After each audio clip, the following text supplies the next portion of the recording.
Hello, welcome to Get the Word Out with my exciting, wonderful guest, Jackson Franklin, who is running for Congress in District 5.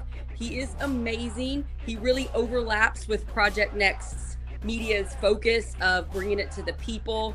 Jackson wants to get money out of politics so that we, the people that are being hurt by these government decisions, can take back the power and start actually making laws that make our lives better.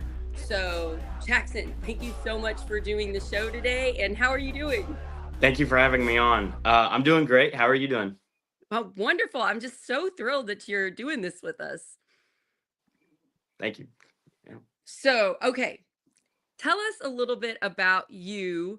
And you're running for District 5. Where Yeah. is that in Indiana? So, right. So I'm Jackson Franklin. I'm running a grassroots populist campaign, running in District 5 as a Democrat. District 5, so if you think about where Indianapolis is, it's like just north of Indianapolis, so Hamilton County, so like Noblesville, Fishers. It goes up to Kokomo and then out east all the way to Muncie and then up to Marion City, the city of Marion, so Grant County. So just northeast of Indy, generally, that's where it is.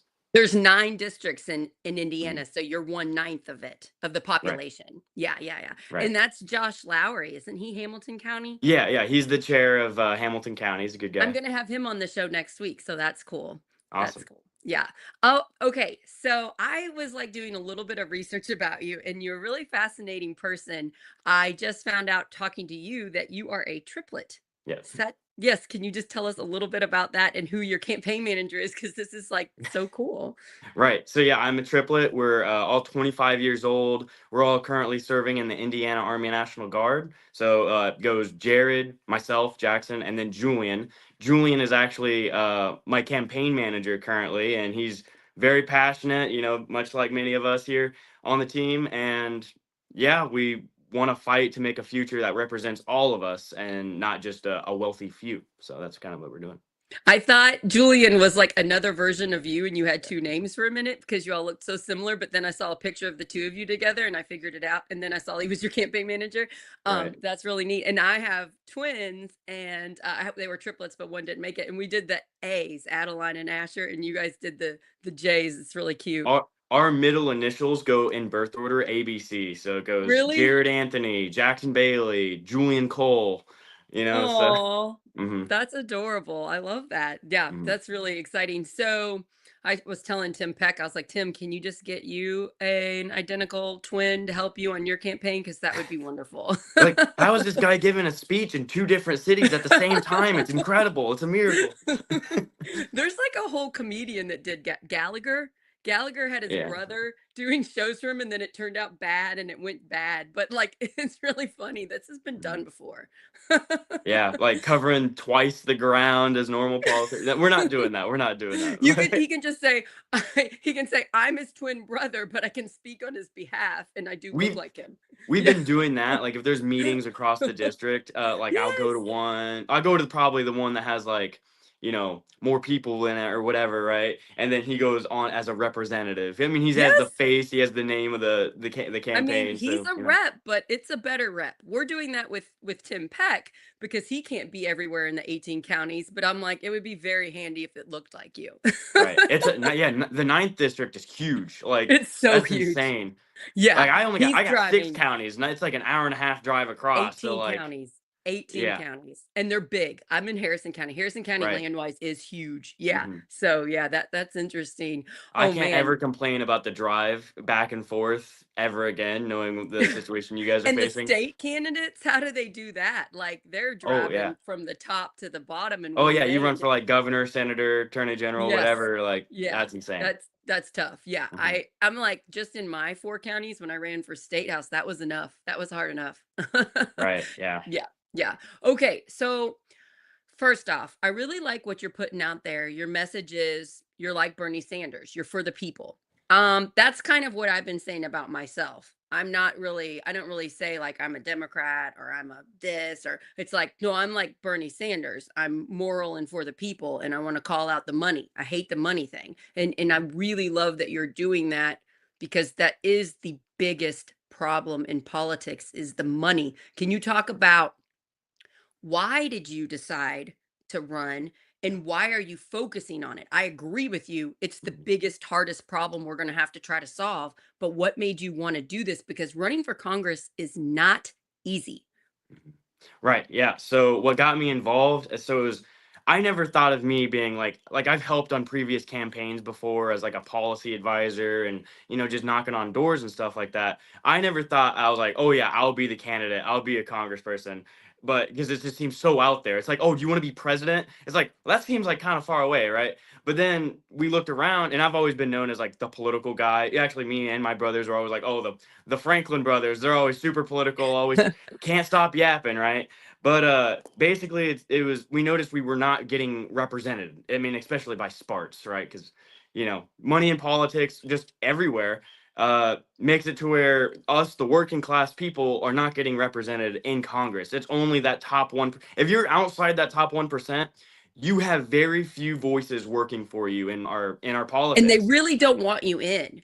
On the Mm-mm. Democrat side, if you're not in their little bubble of their little Right. safe world, they really don't want you in. You're scary to them. Yeah. Yeah. It's yeah, so this campaign is doing a grassroots campaign to where we're only taking small dollar donations from working class people, union money and like progressive causes. Not a single penny from any corporate lobbyist or corporate interest. If they do, I don't know why they would try to donate to me, but if they do, it's going to get instantly rescinded. Like, nope, nice try. You're not doing that to this campaign. So just by the way we set it up and by the kind of movement we're having, it is impossible to ever try to corrupt this campaign to serving the ruling class interest and not the working class interest. So that's why a lot of our message resonates with people, because I have the freedom to say what I truly think and what the people truly want, because we're not beholden to any corporate interest. We're just doing what's popular.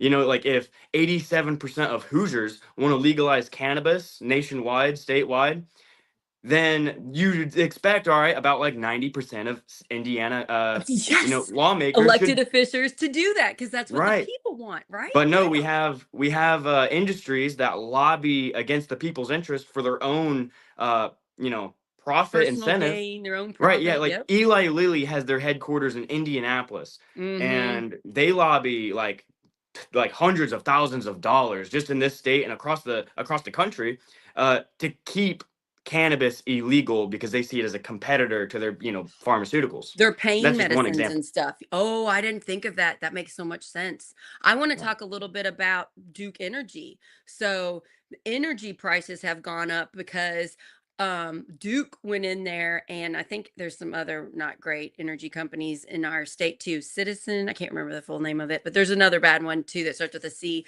and they just, like, lobby the, policymakers in Indiana and give them a little bit of money, give them some money for parks, give them some money for things that look great. And then they say, here, sign this into law so that government doesn't have to be in charge of energy prices anymore. And the energy companies get to raise the prices. And so they've done that to us. And we looked on opensecrets.org where you can track campaign money. And we saw all these elected officials took not that much money from them and got swayed. And Right. then we even see it in like Democrat-led places where you think they're fighting for us. Nope, they got some money Mhm. for their park and they went ahead and let that legislation Right. slide. And I'm like, mm-mm, I'm calling that out. I'm Mhm. calling that I Project Next is not a Democrat meeting company. We're a people media company. So Grassroots. that's something that really upsets me that I've learned when I was campaigning for State House. It's not always Republican versus Democrat. No, they're Right. both doing things It's wrong it's because of the money. mostly like the establishment versus the people. Like Yes. this campaign, and we expect like either no support from the political establishment or very little, just by the Mhm. nature of how we're doing things. Because if I can prove, and which we aim to do, and I think we will prove, that you can win without taking the millionaires and corporate interest, well, it's gonna be like, oh, they're going against my big donors, so they're gonna get hurt, and then it's also gonna make them look like assholes, right? So it's like, oh, this guy's showing us how to do it, getting like a popular movement together a year before the primaries even happening, and given a voice to the people. We could have done that the entire time. And now look, there might be a primary contender for your spot because you take corporate bribes. Like what really got me inspired is that like, on the Democratic side, there's some good-hearted people in this fight, but then they take corporate bribes. So it's like we can't trust you. Even if you say some of the good, they take our rhetoric a lot of times. We can't trust that person if they're not beholden exclusively to the people, which that is what democracy is supposed to be about anyway. You're supposed to elect somebody to represent you, like like all Americans, right? Not just that top 1%. So that's what this campaign's trying to do. You mentioned like, oh, it's like Bernie Sanders or maybe AOC of Indiana. Mm-hmm. That's kind Mm-hmm. of the vibe we're trying to, we've been compared to, and definitely huge inspirations of mine. So trying to bring that fight, like the fighting oligarchy tour, and bringing that fight here in Indiana, because Indiana is a working class Rust Belt state. We need candidates who are fighting for the working class and not just the business class. And we can do that now. Something that's different that we couldn't do 20 years ago is unite on social media. Yeah. You and I are having this talk. It was very easy. I messaged you on social media. You gave me your cell number. We connected. We got email. We got it worked out pretty easily when we could meet and talk. And then we can pump this out. And then you can get on social media and you can just pump out your message as many people as possible. And money cannot do that. If Right. you are not saying the truth, it shows. We can Yeah. tell when a politician gets up and is all polished and they're saying the appropriate message they've been told they're allowed to say. And then Right. you can tell the people like you and Bernie Sanders and AOC who are actually representing the majority of the people and want people's lives better in America. Right. You can tell it. And that's why these movements take off. Look at how Democrats' favorability is so low right now. I Yeah. It's get like why. 26%. Don't you get why it's low? I Oh, mean, 100%. we feel unheard, right? Especially Mhm. younger people. I get why they're not voting. I get why they're not turning out. I get why they feel hopeless. And it disgusts me. And that's another reason I'm so glad you're running.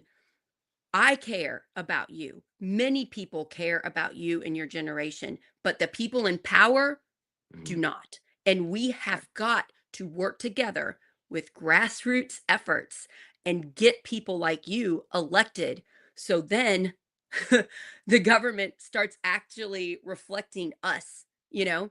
and I'm so sick of the fake. Aren't you? Because Oh, you're in the yeah. political world. You see these people getting up there in their suits and their fancy outfits with Mhm. their fancy dinners and all the money donors coming in and they just Yeah. properly say what they think we want to hear. Yeah, Yeah. we know it's fake. Be wary of politicians or candidates that say a bunch of words, but then end up like not saying anything of substance at all. And then So no true. shocker when you go to Open Secrets or see who their donors are, yeah, they're bought up by big corporate interests. Like, I can say I support, I'm with 70% of Americans in supporting Medicare for all, guaranteeing health care to all Americans, because I'm not, bought up by these big health insurance companies.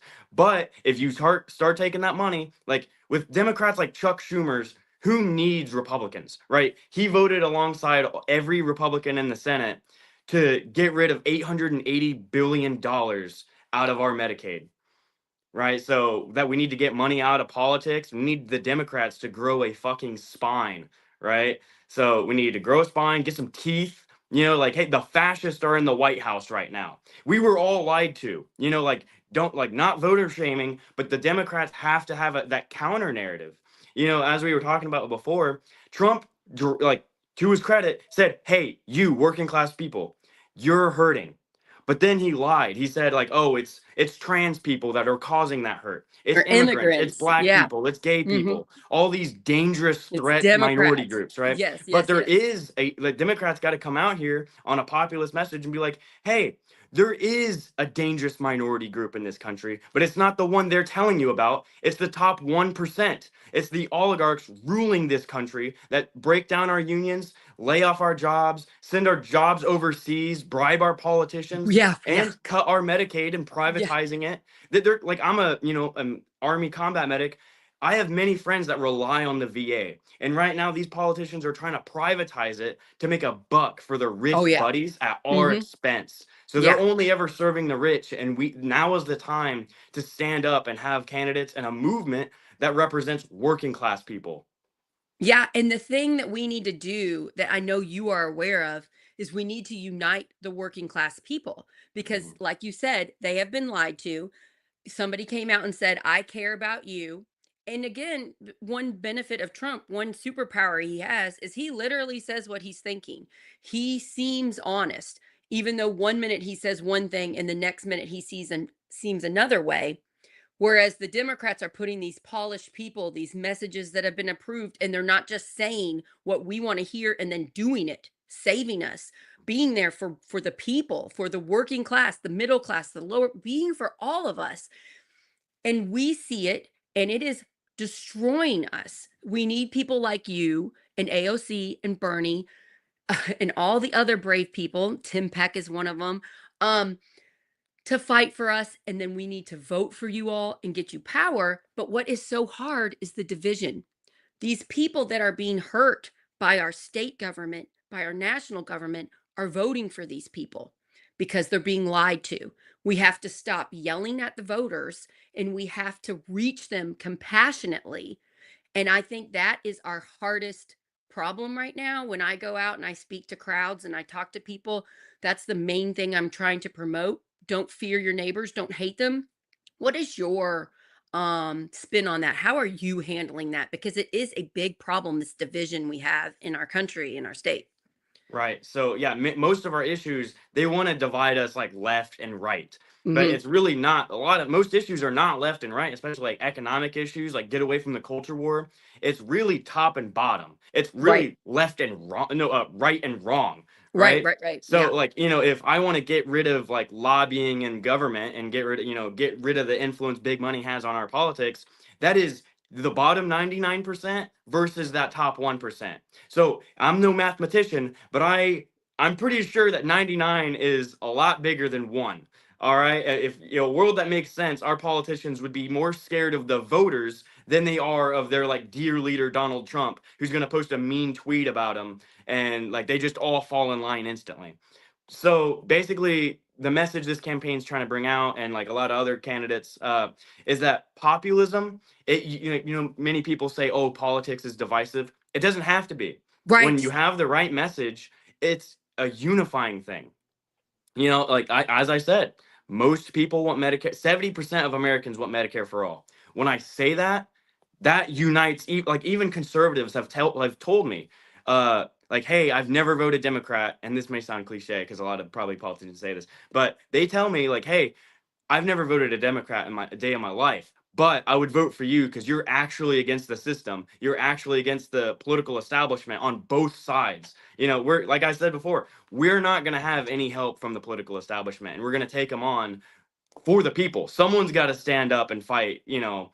Be a voice and a platform to uplift the people in our different community groups. So that's I what this think that campaign's that's trying to I do. think that's hard for people because they're busy. A lot of people, especially working class, are having to work Oh multiple yeah. jobs, which is disgusting. You should be able to work one full-time job and be able to support your family. And that's part of the plan. Keep them too busy to pay attention to politics and our elected leaders and then just blindly vote the way you've been told to vote. And so we have to get out there and find the people. And a lot of times they are working multiple jobs and we have to talk to them, care about them, and let them know what's going on. And there's just not enough of that because in our little political bubbles, there's not enough of talking to regular everyday people. So I like that you see that you're out there. We need to talk to regular people. That's another difficulty I have is because the people you and I are talking to are in a political bubble. So like do you have advice? What are you doing for these people that follow politics and they just kind of assume everybody in Indiana knows the issues, but we know that's not true. They're just trying to put food on the table and stay housed, a lot of them. So, do you have advice to these people that maybe are unaware? A lot of people in Indiana don't know the issues. Right. So yeah, we need to unify the people. You got to get down on their level. Really, like you can't assume that they're all passionate about an issue that you may be passionate about. There's so many different like politics is in everything. You can find a way to get down to these level. You know, if someone really likes video games, for example, and they're like, oh, well, maybe I'm not that political. It's like, all right, well, I mean, yeah, I'm just going to use a current example that's in the news. Look at the Switch 2 sales. Like, it's coming from Japan. The tariffs are hitting them hard. Video games are like $80 nowadays. The Switch 2 is going to be like $500 or something like that. So everything, and sports, like the taxes, how media works, that's political. Everything is inherently political. So you can talk to them, find out what they're passionate about, and then relate it back into politics on their level. You might not be able to get everybody support, trans rights, and that's unfortunate. I'm wearing a trans awareness button right now, but like sometimes in this middle of the area country road, they're just not going to agree with you. But they're a farmer. All right, well, the big farming companies, they've like monopolized the industry. Let's take care, like, let's fix that together.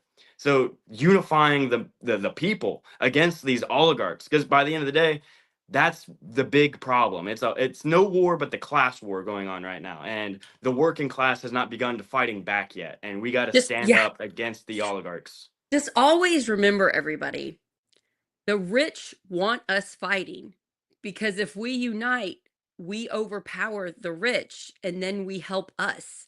So always remember who the real enemy is. It's these people that are billionaires and millionaires, and they want to stay in power. And a lot of those people want to keep rich Democrats in power so they can buy them off. So I get frustrated by the Democrat side, that's the side I'm involved in, when they don't call out bad people that are Democrats. Right. I get really frustrated with that. I'm like, you should not be sitting back. Primary those people. You should be supporting better candidates, giving them money, and trying to get better people in power, especially in like the Indianapolis area where it's heavily Democrat. We should be getting the cream of the crop, not people abusing their power and accused of multiple sexual assault violations and stuff. Like, Mhm. it really makes me want to throw up when I get so deep into meeting Indiana Democratic politicians and finding out we're not doing our part to clean up and get the best people elected. I'm frustrated by it, and I'm going to use Project Next to help call it out. Yeah, you're doing a great work. Thanks. You're giving a voice to the people. That's what So I'm trying to it's do, and admirable. I can't wait to have good Republicans on, and I'm going to do that soon. I'm going to help with the primaries here locally in Southern Indiana. I'm pretty sure I'm going to get a person that's running for sheriff as a Republican in Floyd County, the county next to Nice. me.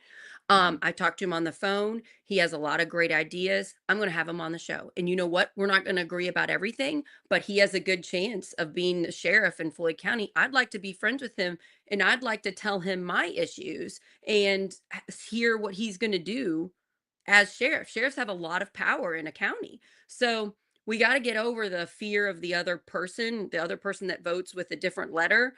And we need to be working together and compromising. That's like super important. And we got to remember the rich people at the top and the Democrats at the top want us divided because all they want is more power. So they just want more D's elected. Well, I want the best person elected. And I also need to realize if a Democrat can't get elected in an area, I'm going to meet the Republicans and I'm going to say who I think would be more for the people. Like, we need to stop acting like it's sports. This is our life, you know? Yeah. And now on the local scene, you might be very well find like a good Republican, as you said. It's now the bigger scale you go, it's going to be harder to find because they're all just, we have a lot of, talks about getting money out of politics on the Democratic side. They're not having that conversation. All They right. are not. They're a long way.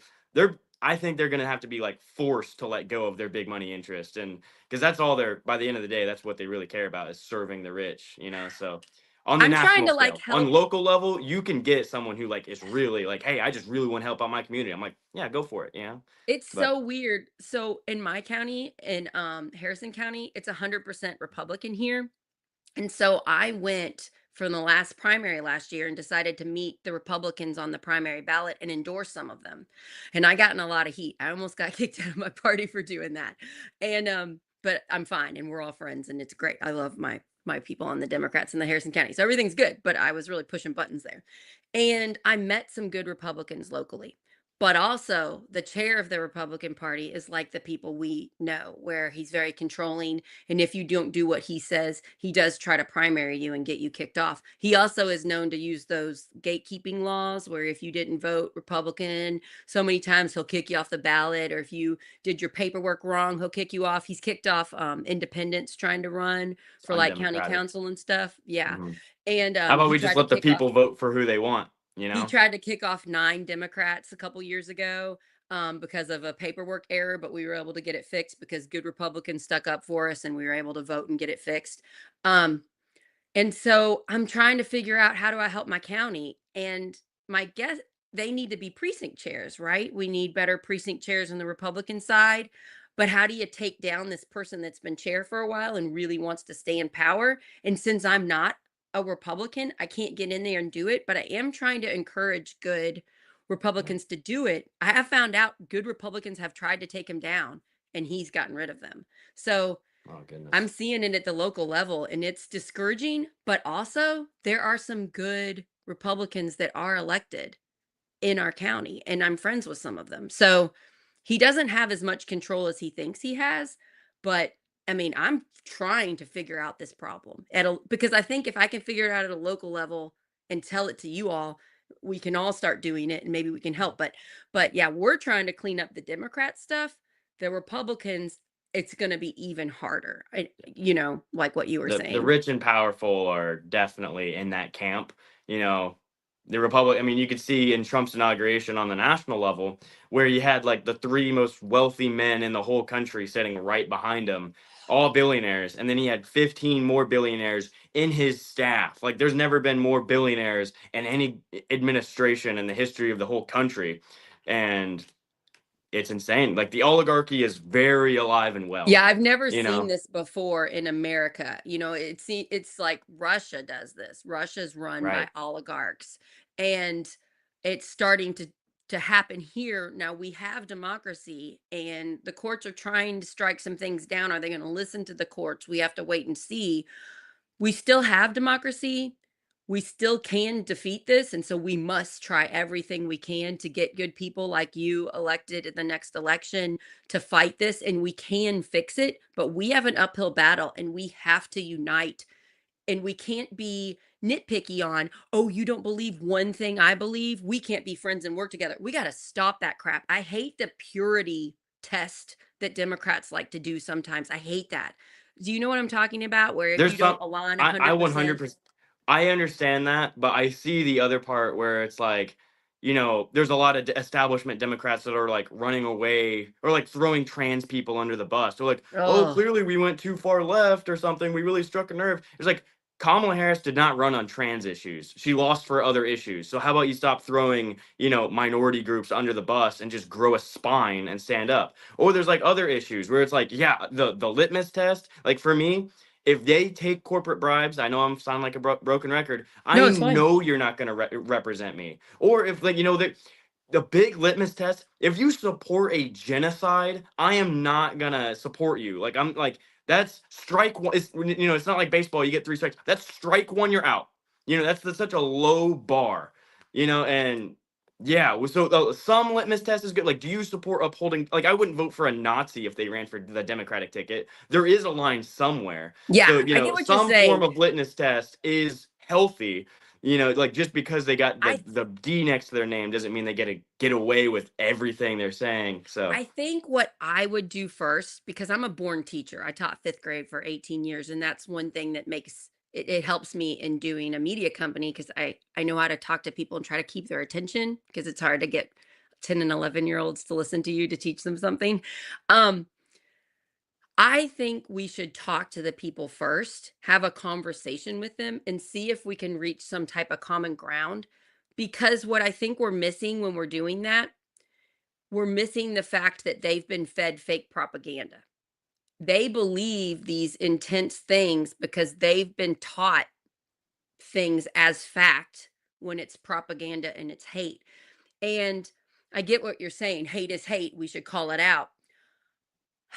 for our My politicians, like I can work with like a voter, right? But if right, you're right, gonna right, go right. for like elected office to represent us, and like you do one of those things I just mentioned, I'm like, I can try to convince you all you want but if you're like not Yeah, movable, we right. tried. If you're not movable, I get what That's you're where that saying. litmus test. I'm like, all right, well, like, you suck. I don't know what to tell you. You know what I And mean? it's So so hard. So, like, when I ran against Karen Engelman for State House District 70, she's been in power for a while. She's in power now. She openly votes to defund public schools.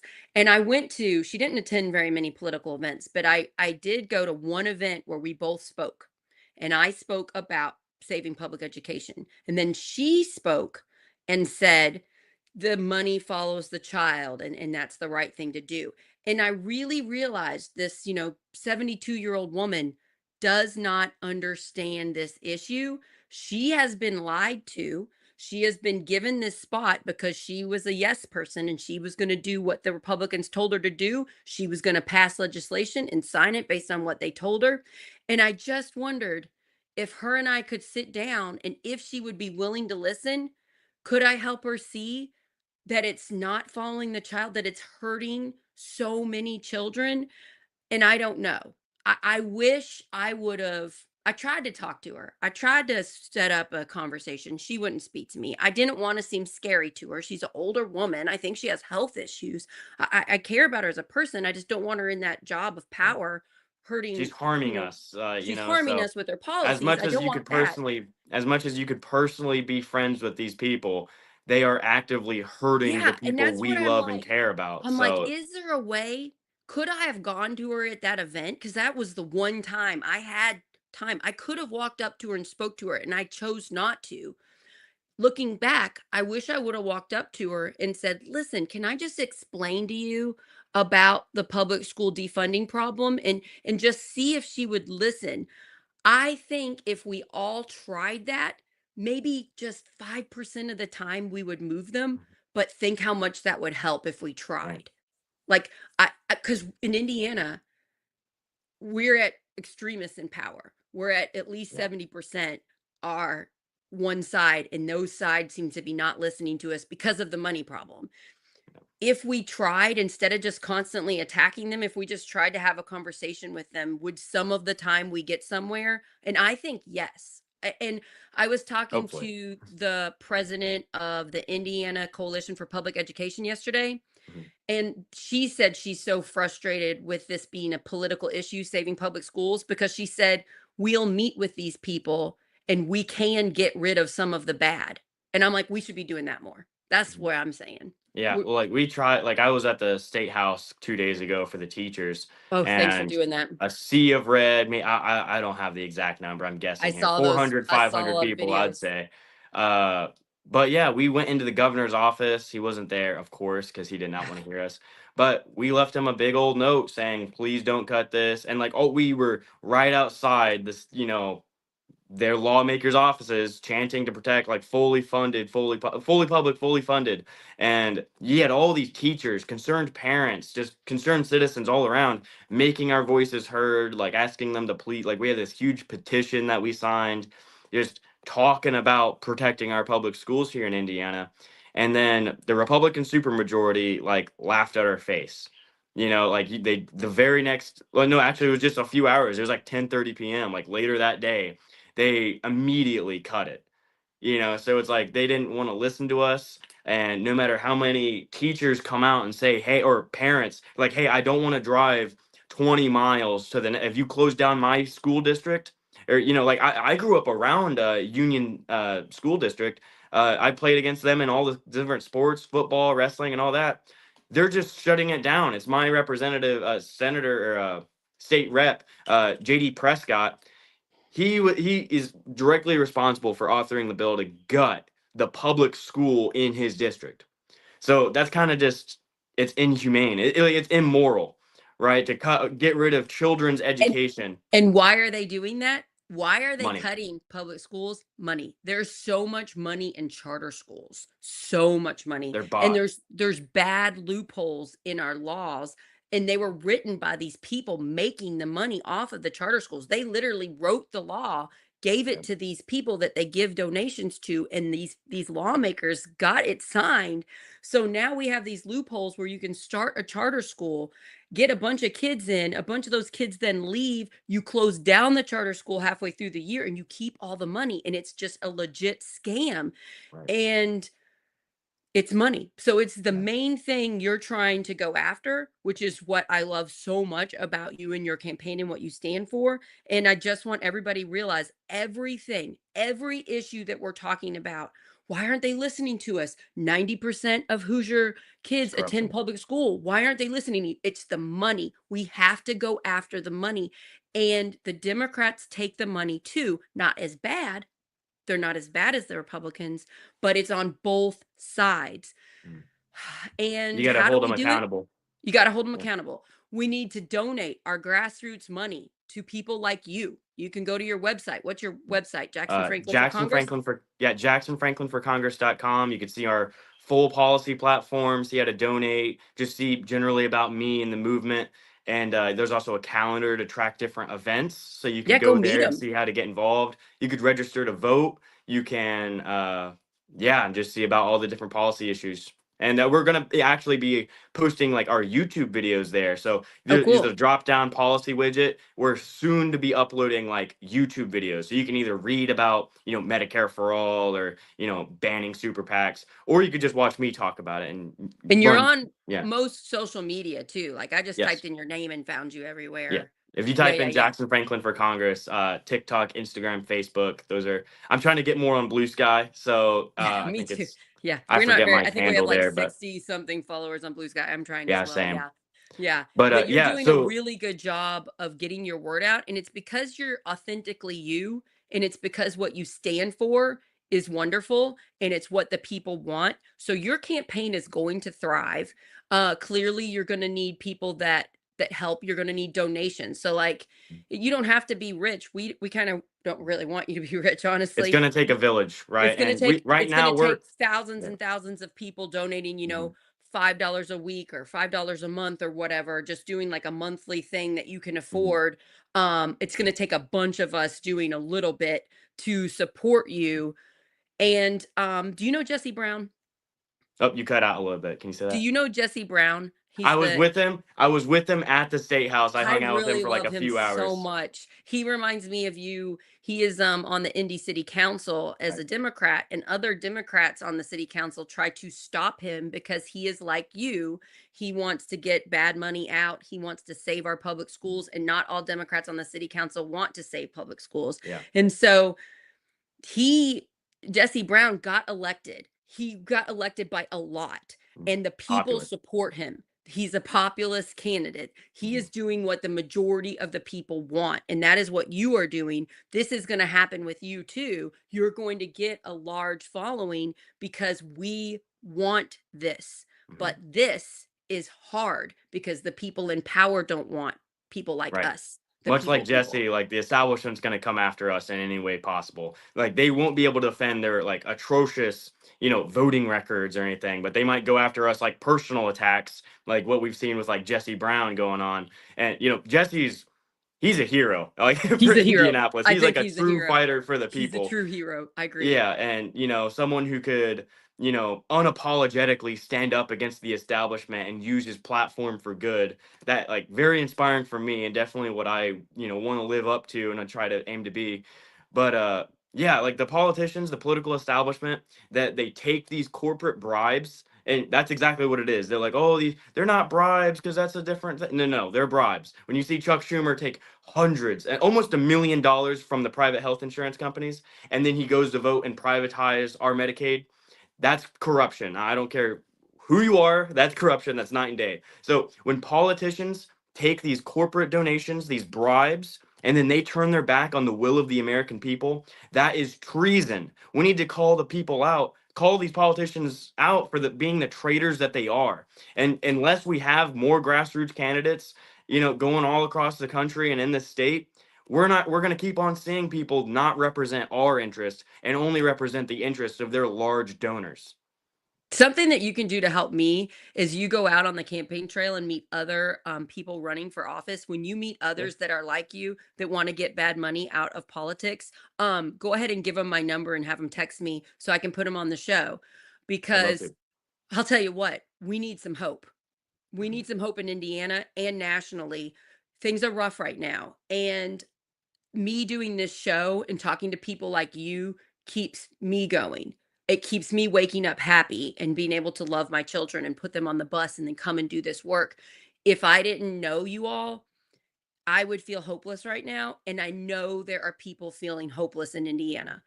So, We have a brighter future. Like times are dark right now, but there is a brighter future, and I truly, truly believe that Indiana is like a blue state of the future. We just have me to put too. it in the ground game and the work right now to get it to that point. But we're not going to do it with more like corrupt Democrats. You know, if you have a corrupt Democrat versus a corrupt Republican, we've run this test so many times. You know, Einstein would call that the definition of insanity. How many more times are we gonna have to do the same thing to realize, all right, let's go a different direction. Let's just do what the people want unapologetically. And you know, like, yeah, just be a voice for the people, stand up for the people. And And yeah, yeah, you do what you're doing. You stepped up. Like, if you are watching this and you're like, what can I do to help Indiana or my state, my red state, or wherever you're listening to, you step up and you be the leader, be the change you want to see in the world. exactly. We need so many of us being the leaders and being the change and working together and making friends and supporting one another and calling one another when we're having a bad day to do this. Something I learned, I tried really heavily to get Destiny Wells elected for Indiana Democrat state chair, and she almost freaking won. And then the establishment came in and kept their established safe person, and it really destroyed me. And something that I've realized is they're not as powerful as they think they are at the Indiana Central Committee. Destiny is powerful. I think Project Next has more power. I think you have more power because what we are doing is what the people of Indiana Right. want. And so what I realized is I'm not going to spend my time being unhappy about what they did. I'm going to be the change Indiana wanted. And when they're looking for a leader, if they don't have it with them, come to us. Come to you. The power still lies where it always has been, in the hands of the people. We just have to get people to realize that there's way more of us than there are of them, and So that many like we more. don't have to you know live in the suck forever. Like there Yeah, is a brighter seriously. future that's possible. You Yeah. know, like, you know, and in the army we say embrace the suck. You don't have to like embrace the suck forever. Like if you put in the work right now, we can have universal daycare, Oh, universal that'd be so pre-K, nice. universal school meals. All Yeah. right, universal health care. You know, legalizing marijuana. I I mean, could, seriously, yeah, feeding our hungry children, who really is against that? Why aren't we right. doing more? My neighborhood, right down the street from me, Jackson, 1 block from my house, at a church, I have a food pantry. It has been empty for the past week. Normally, there's a few cans of spinach or something that nobody wants. This is Times are harder than they were a couple months ago, and a couple months ago, things were hard. Mhm. Who doesn't want hungry people to be fed? I just I'm so Mhm. upset that that's not more of an issue Right. because the You, people in yeah. power aren't hungry. They don't go without No. eating. I They're wish they so went out without of eating. touch. They're out of If they go touch. without eating, it's because they're fasting for their diet. And it pisses me off so much. Why don't we elect people that give a freaking crap about those that are suffering? Mhm. Yeah, Y- You know? you feed the hungry, you clothe the poor, and they call you an angel. You ask why are there hungry and poor people, you know, that are in needing, and they call you a socialist. So Yeah. maybe that we need to start reevaluating this broken system we have and make changes that actually takes care of people and not just taking care of the, you know, the oligarch class. You I know, would we much this country rather was yeah, this country keep was going. founded upon like a country of the people, by the people, and Yes. for the people, not of the oligarchs, by the oligarchs, and for the oligarchs. It's time to take our power back. Take our power back. I would much rather my taxpayer money go to feed the children in my neighborhood than for a rich person's taxes to be lower. Oh And yeah. that is where it is going right now. And they keep wanting to blame the poor people. They keep wanting to say, these people that are suffering, they made mistakes. They're not perfect and they should do more. And it's like, well, guess what? I'm not perfect either. Should I be out on the streets because I've made Mhm. mistakes before? My goodness, why do we expect human beings to have to be perfect? Let's just care about them. If we Right. care about them when they're struggling, and then help them get back into society and get a job that pays well, that actually helps us better Yeah. in the long run. We don't have to pay for them to, maybe they do a crime so that they can feed their children, and then we have to pay for them to be in jail. Why don't we care about them as human beings?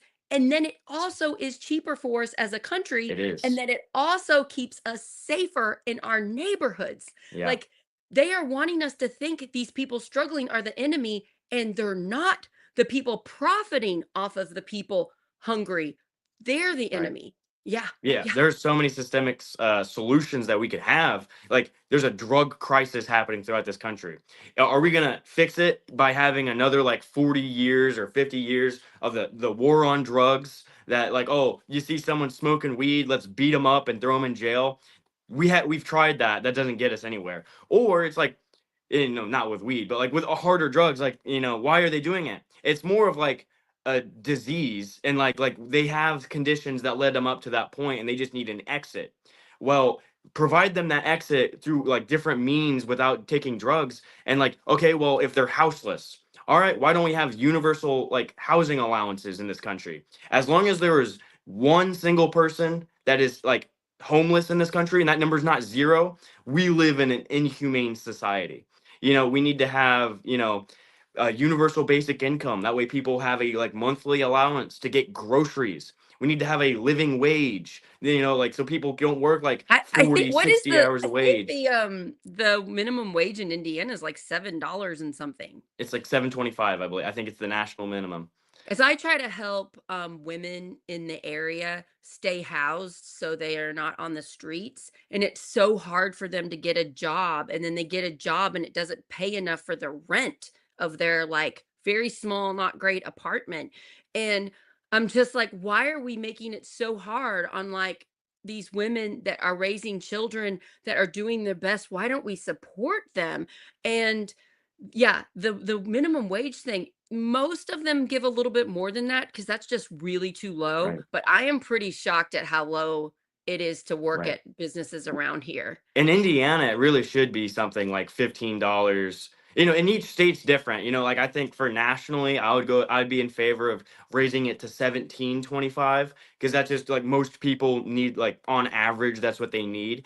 Uh but yeah, and then we need to tie it to inflation because like when prices inevitably go up, like back in the 1920s, like you could go buy, buy a full meal for a quarter, so like Right. things are going to go up eventually. So let's not have this fight every like, 30, 40 years, and let's just have an automatic, suspension Yeah, because it raise costs of the about living wage. $10 to get lunch at a fast food restaurant. So Right. I'm buying one lunch for me and it costs more than the person that served it to me makes in an hour. It doesn't make Oh yeah. sense. Yeah, all of our wages are getting siphoned up to that business class. And it's Like all about money. They got to have enough profit for their shareholders. They got to keep pumping out the money. It's this system exactly. that if it's not regulated, it gets to where just the rich people keep making money and they just don't give a flying crap about the They want to people at the they want to bottom. try to scare you into thinking like, oh well, the liberals, the progressives, the socialists, they're gonna have socialism. There's gonna be massive wealth redistribution across this country. It's like there already is massive wealth redistribution across this country. It's just getting siphoned all from the working class and going straight to the pockets of a wealthy few. They want to call us that are like relying on food stamps, Medicaid, and like we people need benefits to stay alive in this broken society. They call us parasites. But the real parasites of this country or is the top 1% that their Yep. addiction to greed has hurt us significantly that it's going to take decades for us to recover. So yeah, we need to And you're build a so system that right. represents And it all of is us. it is a it's a sickening of greed in our society. A lot of people look up to that because I think they want that. They want to be super rich because they think being rich gets rid of all of your problems. It really doesn't.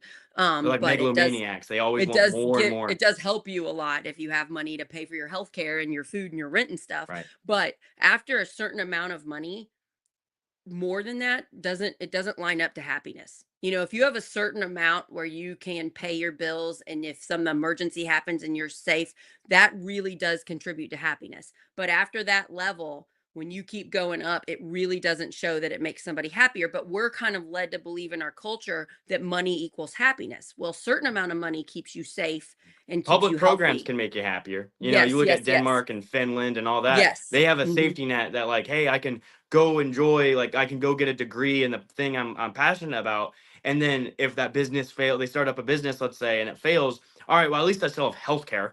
Like it's not like we're all like one bad paycheck or one bad Hmm. accident from being homeless. That Yeah. you're like 2 weeks away from being that in that same position on the homeless person you pass every day. And but guess what? You're never gonna be a billionaire. So like people need to wake up and start Yeah. realizing that they're on your team. Like the people to your left and right standing shoulder to shoulder with you, they're on your team. Like as we said before, it's not left and right, it's right versus wrong. It's top Yes. versus the bottom. And the Right. sooner we realize that the only war we have in this country is the class war, Hmm. the quicker we're going to be able to take care of all of our needs.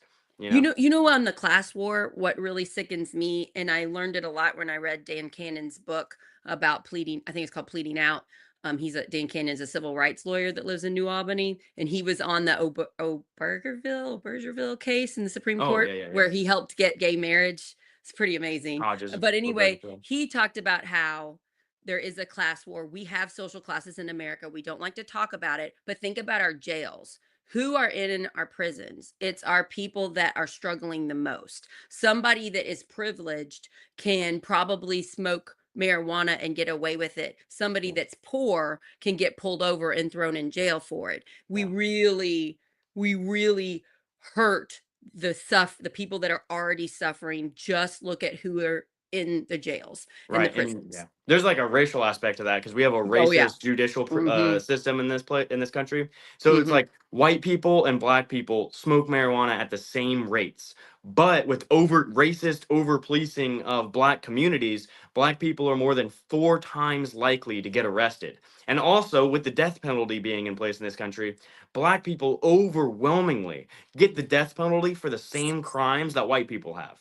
That's So so we have a sad. racist, it's a patriarchal country, like or just the way our system's in place, like there's preferences. If you're outside my demographic of a straight white man, you're on the chopping block.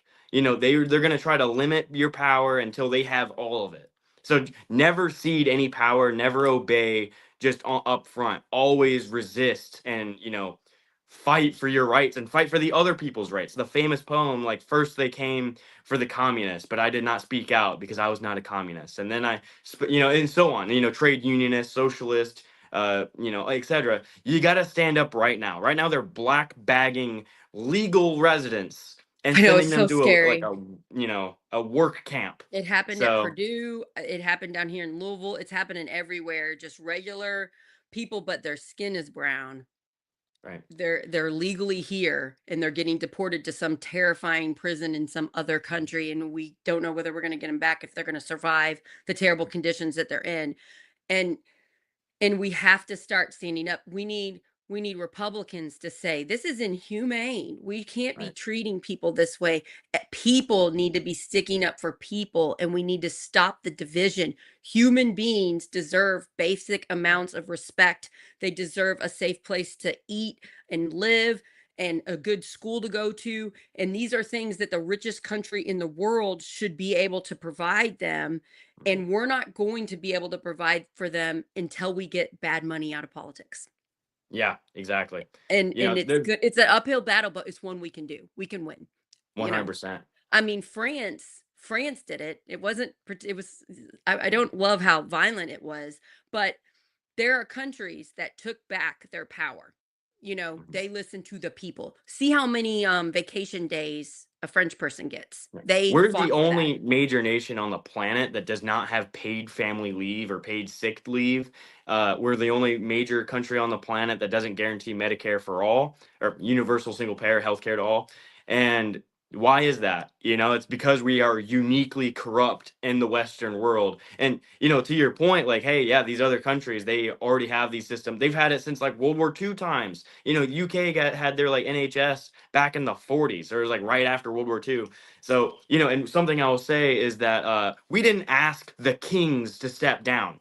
We didn't politely ask them to drop feudalism right there, stop it in its tracks. They were made to. So right now we have to organize a people's popular movement, a grassroots movement to demand. We're not asking any longer. We're not Yeah, asking, oh, can we please have our basic human rights? We're demanding to have our human rights. And if the Republicans can think that they can get away with all these constitutional crises and take away our rights, then they have another thing coming for. They're going to be in for a rude awakening both in 2026 and in 2028. And to Tim Walz's point, he said, whoever the next presidential candidate is, people are not going to be expecting just a minor expansion to our Medicare and Medicaid.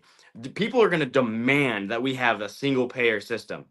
They're going to demand that we can, tax the rich and not like let's have some campaign finance reform in this country. That way right, we don't have a repeat of Trump 10 years from now. Because if right. we throw up another like Hillary Clinton in this country and nothing gets done at all for like, there's going to be another Trump. Inevitably, there's going to be another Trump. We need someone that is a grassroots populist to step up, or the Democrats are just going to be the losing party. Like they're like intentionally weak, right? You have this strong man Republican, and then you have this weak Democrat. It's almost intentional. Like they're set up to be the losing party. Yeah, this is what I've realized in Indiana. So I expected the leaders to do better and they didn't. So I will be the change I want to see in this state. You are doing the same thing, and you have Project Next support. You have my support. You text me when you'd like to come on. You let me know when you find others like you. We will continue to Of work course. together. Everybody have hope. Look at this amazing person. I cannot believe you're 25. You are clearly extremely intelligent, empathetic, brave, moral, amazing. Thank you. I wish I could vote for you. I wish I could. And you have the support of us. Hoosier people, they all need to see you, see your message. So if you are watching this, share it with somebody. You don't have to live in District 5. You don't even have to live in Indiana. You can donate to his grassroots campaign from all over the country, and we can help you in any way we can. So tell everybody about Jackson Franklin. It is great that you got in this race so early. You have a year and a couple weeks before the primary. That is so exciting. I'm here for you mentally. If you're having a bad day, feel free to call me or text me. Likewise. Yeah, Anytime. thanks. Because it's hard doing this job. It's hard Yeah. because we're up against a lot of people. Yeah. It's not just a few, Mm. but we I have the support of the people. definitely. I just end on a message of hope. Like we can win, right? Like it's not Yes. impossible. Like if you look at Florida, the first district, they swung it to 22 points. And I Wow. don't even know who the Democrat was. So in the fifth district, we lost by 18 points. If we could Oh, just that's bad. repeat Florida, but also get more people involved with this populist grassroots movement, which we inevitably will, we're gonna flip it. Like we could win by more than like 6 points, even in Indiana, because people are ready for a different message. And you look at all these protests happening nationwide and in our state, people are ready for change. We are All right, so so ready for change. everyone keep your heads up and look to the future, because there is a brighter future coming. Not to sound too corny, but The future is people bright. care for you. You are Yes, not yes. alone in this fight. Yeah, the future is bright. It is brighter because you are running. So thank you. And then also go to his website, because if you want to help more than just donate a few dollars, he could use volunteers and things. Yeah, I know we always need door knockers. We always need people to go to events and speak, because Jackson can't be everywhere at once. He does have a twin that looks like him that helps, but we still need more people. right. So yeah, make sure you go to his website and you can like sign up to help. When I put your video or put your picture up on TikTok, I had people saying they wanted to help you. So that's a good sign. Mm, yeah. Thank you so much for joining me today. Thank you for doing this. I'd love to have Thank you you for on having me. again. Let's have you on every couple months or something and catch up I'd with love what to. you're doing. If you have big events you want to promote, yeah, Yeah, yeah, yeah, let's do it. right on. Thank you so much. Thank you everybody that came and gave great comments and watched. Please share this episode. Please Mhm. subscribe to our YouTube, Project Next. Just look it up on YouTube and subscribe. We're on Facebook, Instagram, Twitch, TikTok, and share our stuff and follow, and then follow all of his stuff. Yep. Jackson Franklin for Go Congress. Yep, go to jacksonfranklinforcongress.com. You could check the full policy platform, learn how to donate, but also we need more volunteers. This is going to take a village. It's going to take everyone getting involved. So if you're ready to fight for a future that truly represents all of us and not just the top 1%, join our campaign, join our movement. It's larger than any one of us, and we would love to have you added to the campaign. Let's do this, you all. Thank you so much. Thank you for running. You have my support. You are amazing. Have a great day, everybody. Take care, everyone. Let's do this. All right. All Bye. right. Thank you Thank you, so sir. much. Thank you.